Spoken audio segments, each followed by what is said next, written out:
وہ اللہ کے نام سے جو بڑا مہربان اور نہایت رحم والا ہے۔ جب اس زمین پر اللہ کے ولی امام علی علیہ السلام کی آمد کا وقت قریب آیا تو تاریخ گواہ ہے کہ 30 عام الفیل 11 رجب کو امام علی علیہ السلام کی والدہ بی بی فاطمہ بنت اسد خانہ کعبہ کے قریب آتی ہیں اور دیوار پر ہاتھ رکھ کر کہتی ہیں، اے اللہ اپنے ولی کا ظہور فرما۔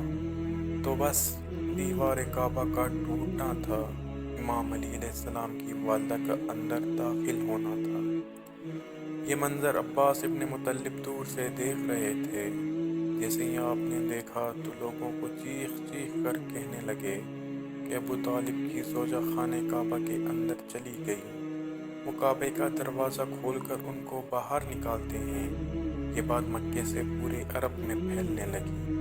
لوگ دور دور سے آنے لگے کہ ابو طالب کی زوجہ کہ جس کے پیٹ میں بچہ تھا خانہ کعبہ کے اندر، وہ بھی دیوار سے۔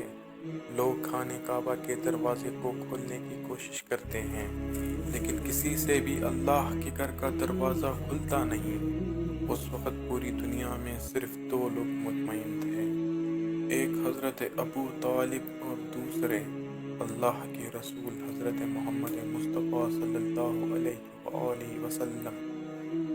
تاریخ میں لکھا کہ عرب کی سرزمین پر اس سے پہلے ہجوم ایک جگہ اکٹھا نہیں ہوا تھا۔ بس تاریخ کے 13 رجب 30 عام الفیل خانہ کعبہ کو دیکھ ہی رہے تھے کہ اتنی دیر میں دیوار ہلنے لگی اور وہیں شگاف پھر سے ظاہر ہوا۔ سب لوگ حیرت سے دیکھ رہے تھے۔ اتنے میں حضرت ابو طالب فرمانے لگے، اے محمد صلی اللہ علیہ وآلہ وسلم، جاؤ دیکھو۔ اللہ کے رسول اپنے مبارک قدموں سے خانہ کعبہ کے اندر پہنچے تو دیکھا ایک نورانی بچے کے نور سے پورا خانہ کعبہ چمک رہا ہے۔ آپ نے دیکھا کہ امام علی علیہ السلام کی والدہ پریشان ہیں۔ اللہ کے رسول نے فرمایا، اے میری ماں، آپ غمزدہ کیوں ہیں؟ تو بی بی فاطمہ بنت اسد فرمانے لگی، اے میرے بیٹا محمد صلی اللہ علیہ وآلہ وسلم، جب سے اللہ نے اس کا ظہور کیا تب سے یہ بچہ نہ روتا ہے نہ دودھ پیتا ہے۔ اللہ کے رسول نے مسکرا کے بچے کو اپنی گود میں اٹھایا تو بچے نے مسکرا کے اپنی آنکھ کھولنے لگا۔ اللہ کے رسول نے اپنی زبان امام علی علیہ السلام کے منہ میں دی اور امام علی علیہ السلام رسول اللہ کی زبان چوسنے لگے۔ پھر جیسے ہی رسول اللہ اپنی گود میں امام علی کو لے کر باہر آتے ہیں تو سارا عرب اس بچے کے نور اور فضیلت کو دیکھ کر جھومنا شروع ہو جاتا اور لوگ پوچھنے لگتے ہیں اور آپس میں کہنے لگتے ہیں کہ اس کا نام کیا رکھیں۔ اتنے میں اللہ کے رسول فرماتے ہیں، اے لوگو، اس طرح سے آج سے پہلے کسی بچے کی ولادت نہیں ہوئی۔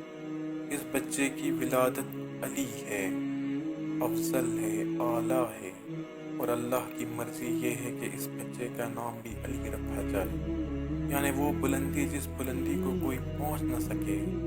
بس فضا میں علی علی علی کی صدائیں بلند ہونے لگیں۔ اتنے میں جناب ابو طالب امام علی کو لے کے اپنے گھر کی طرف جا ہی رہے تھے کہ کسی منافق نے کہا، اے ابو طالب، کیا وہ رسم نہیں کرو گے جو ہر بچے کے ساتھ کی جاتی ہے؟ مکے میں یہ رواج تھا کہ پیدا ہونے والے بچے میں سانپ چھوڑ رکھتے تھے۔ اگر سانپ بچے کو مار دیتا تو وہ یہ سمجھتے تھے کہ یہ بچہ اپنی باپ کی اولاد نہیں، لیکن اگر سانپ بچے کو کچھ نہ کرتا تو پھر وہ یہ کہتے تھے کہ یہ بچہ اپنے باپ کی اولاد ہے اور ہمارے لیے قابل عزت بنے گا۔ حضرت ابو طالب علیہ السلام اللہ کے رسول کو دیکھا، امام علی علیہ السلام کو دیکھا اور ایک جگہ امام علی علیہ السلام کو رکھ کر کہنے لگے، لاؤ اس سانپ کو جس پہ تم فخر کرتے ہو۔ وہ سانپ چھوڑا گیا۔ جیسے امام علی کے قریب وہ سانپ آتا ہے، امام علی اپنے ننھے ہاتھوں سے اس سانپ کو پکڑ کر چیر دیتے ہیں۔ بس سب لوگ زور زور سے کہنے لگے، بچے نے سانپ کو چیر دیا۔ عربی زبان میں سانپ کو کہتے ہیں حیہ اور کسی چیز کو چیرنے پہ پھاڑنے کو کہتے ہیں درہ۔ تو لوگ دور دور سے کہنے لگے حیہ درا حیہ درا کہ بچے نے سانپ کو چیر دیا، اور یہ آواز فضا میں گونج گونج کے یہ معلوم ہونے لگی جیسے کوئی کہہ رہا ہو حیہ درا حیہ درا حیہ درا۔ یہ سن کر آپ کی والدہ بی بی فاطمہ بنت اسد آسمان کی طرف دیکھ کر کہنے لگی، یہ میرا بچہ حیدر ہے، وہ شیر ہے کہ جس نے سانپ کو چیر کے 2 ٹکڑوں میں تقسیم کر دیا۔ سلام ہو اللہ کے ولی امام علی علیہ السلام پر، سلام ہو ان کی شجاعت پر، سخاوت پر، امامت پر، سلام ہو ہر اس شخص پر جو امام علی کی فضیلت سن کر خوش ہوتا ہے۔